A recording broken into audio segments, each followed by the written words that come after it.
Good morning. সকালবেলা ঘুম থেকে উঠে মা আমাকে একটা দারুণ টেস্টি টেস্টি চকলেট দিয়ে দুধু বানিয়ে দিয়েছিল।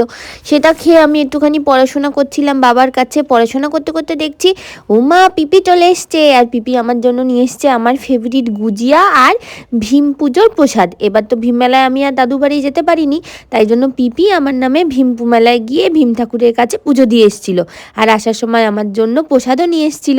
আমি প্রসাদ তো খেয়েছি আর গুজিয়াও খেয়েছি। দেখো মাও একটা গুজিয়া খেয়ে নিল আমার থেকে। তারপরে আর কি আমি সব স্টুডেন্টদের দাঁড় করিয়ে একটুখানি পড়াশোনা করাচ্ছিলাম, নাচও করাচ্ছিলাম।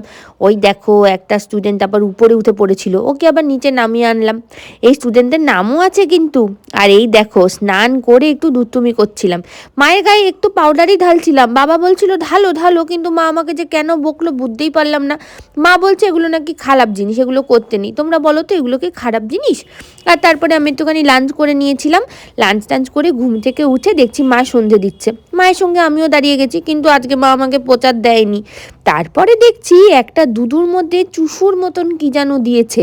মা বললো এটা নাকি দিদুন পাঠিয়েছে। আমি খেতে দেখলাম এটা খুবই দুঃসাধ্য খেতে হয়েছে, এটাকে নাকি চুষির পায়েস বলে। তারপর একটুখানি দুধটুমি করছিলাম, মা গেছিলো চেম্বারে।